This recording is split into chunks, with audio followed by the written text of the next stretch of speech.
Salutations and good morning. So, I got up this morning with some things on my mind. I guess I should start with an apology. I apologize for making the assumption that everyone can make breakfast. I I don't know. Deep down, I'm trying to make changes in the way that I perceive the outside world, and I don't want to go through it assuming that everyone can fend for themselves. All right, it's just not right. I'm not saying it's a handicap. I'm just saying that when the zombies come, you probably won't make it. And I want to make sure that I'm doing my part to aid in your survival. With that being said, let's get into this next adventure. All right, y'all. All kidding aside, let's get into this adventure. All right. So today we're gonna make some French toast, some eggs, a little bacon. All right. If you're doing the put it in the microwave bacon, I'm sorry. I'm just sorry. I don't know what your situation is that would cause you to get that. I hope you're right with your Savior. The bacon part, we'll save that. I think everybody. All right, let me not go back to that. Bacon. You can cook it in a pan. If you say, "Oh, I don't have time," that's why I get the microwave bacon. Then start the oven, right? Put the bacon in the pan. Put the bacon in the oven. Go get dressed. 15, 20 minutes. Bacon is done. You're dressed. Multitask. Okay. Please don't buy that terrible cooked bacon in a box. Just an animal sacrificed his life for you to enjoy its flesh, and that is not what they agreed to. That's all I'm saying. All right. Anyway. So this is what we're gonna do, y'all. I've got some bread, some Texas toast here, right? We're all familiar with that. Good thick bread. Ideally, you want to try to leave that out overnight. Yes, I know. It's gonna dry out. That's the point. We want it to dry out a little bit. It just helps with the absorption of the liquid, right? We don't want soggy French toast. So if you go in with moist, sorry, that was for somebody, with a really nice, soft, moist bread, you're going to end up with really, really soggy French toast. So you want to dry that out just a little bit. You can use whatever bread you like, honestly. It's all going to be about preference. I know that the cinnamon raisin bread makes an outstanding French toast.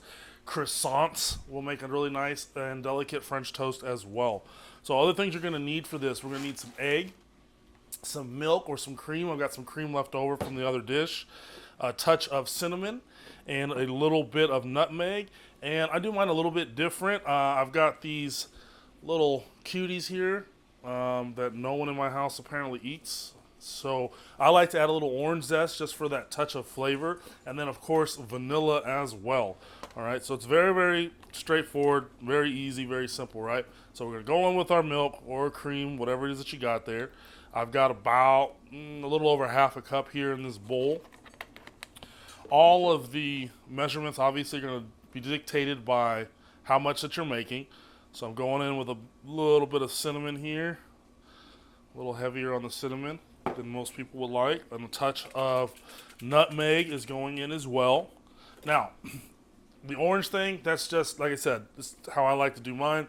It just adds a really nice little at the end. That's right, and just one of those. I use my microplane to just get some of the skin off there, the orange part, right? The orange part of our orange or whatever you're using. Could be lemons, whatever. So we just get a little bit of that in the microplane. Boom, right there. Don't really need a lot. Believe it or not, this is extremely potent when it comes to adding flavor. Adding flavor without adding any of the citric acid and things like that for those that have sensitive stomachs, right? So we're going to go on with that. I'm going to go grab the vanilla and add probably about a solid tablespoon of vanilla to this. And then we're going to take an egg for the amount that I'm doing. I'm just going to need one egg. My egg's going to go right in there. All right. I'm going to give it to Michael Jackson. Beat it.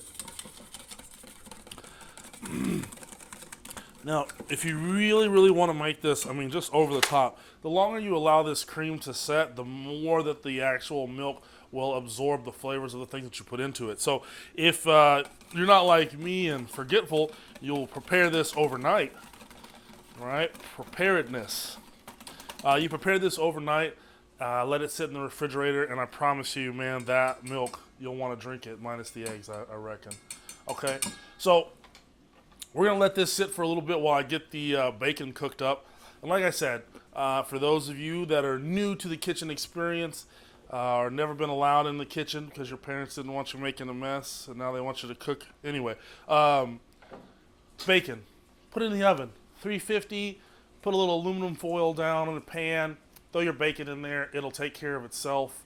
I'm going to use my little griddle back here, and then we're going to do this French toast. All right? Okay, so we've got the bacon done and crisply sitting aside. Let's do the toast. We've got our seasoned up milk here. Now, the thing with the French toast, you're not trying to soak the bread, right? You just want to dredge it, skim it, quick dunk, right? You don't want it to soak up a lot of this milk. That's how we end up with our super soggy French toast. So we're literally just going to, real quick, both sides, boom, boom, pulled it out. Little runoff.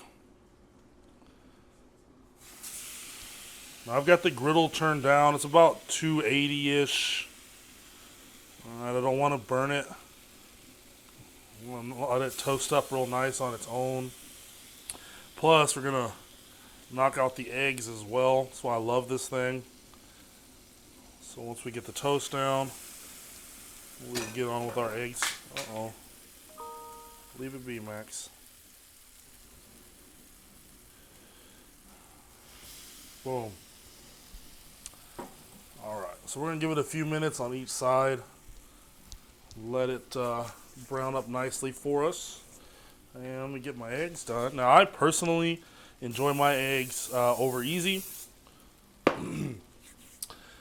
For those that are unaware of all of the valuable terms when ordering your eggs. So, sunny side up, obviously that's when you're going to have the yolk still exposed. The whites will be cooked down, but the yolk is unfettered, untouched there by the heat. Over easy, they'll take that, and once you get to the point of sunny side up, we just give it a quick flip and make sure that the whites are cooked through. That's over easy, so the yolk will still be very, very runny. I know a lot of people do not like that. I'm not really sure why. Check yourself. Over medium is we're going to take that over easy egg and we're going to let it cook a little bit longer. I'm adding a little bit of salt and pepper right now to my eggs. You let that yolk cook a little bit longer so that the yolk firms up. And there might just be a slight dribble of yolk when you break into that egg, but not very much. It won't be very runny at all. And then fried hard or over hard, obviously we're going to cook that until the yolk is completely done. So basically a flattened boiled egg.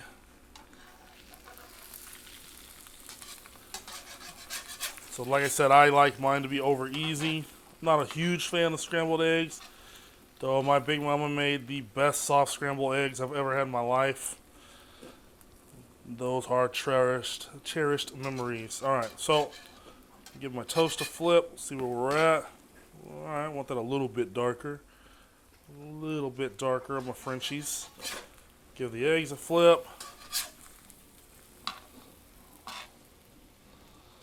Let those cook for a second or two to get the whites done.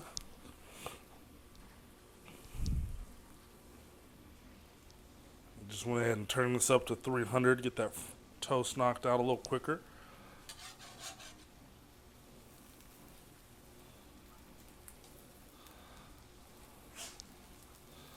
Now, I'm a little weirdo. I don't like when my whites are not all the way done. Something about that clear, gelatinous form that bothers me. Though I love to use my yolk as a gravy. Dip everything in it. Boom, boom. There we go. It's getting better, baby. Push that toast over.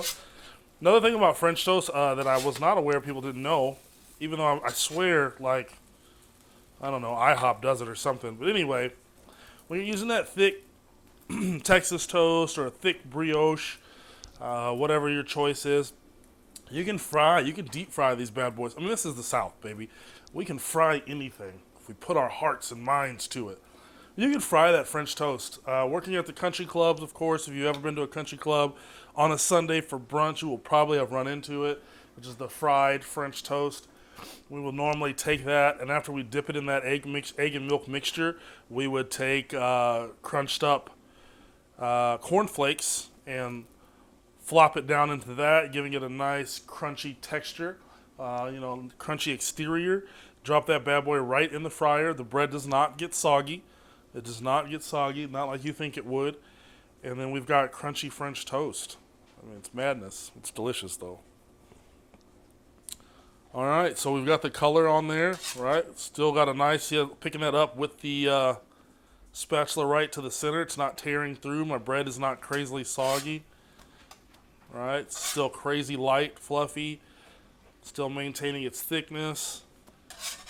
A lot of carbs to start a day filled with hardware store visits and yard work. Find the butter now, baby. All right, so once again, very simple, very straightforward, very, very easy. All right, you can switch it up with all kinds of flavors, get fancy with it. Maybe one day we'll do a little stuffed French toast, show you how that goes down. I'm not a huge French toast guy personally. I just did this for someone special out there that though they were trying to be very sweet, the wife doesn't want egg toast. This is how we do French toast. No, seriously though, pancakes all the way. I hope you guys enjoy it. Listen, don't be afraid of food. Get out there and try something new. Get out there and go somewhere different. Get out of your box. Get out of your bubble. Life is short. There's a lot of food out there to eat. All right, let's get it.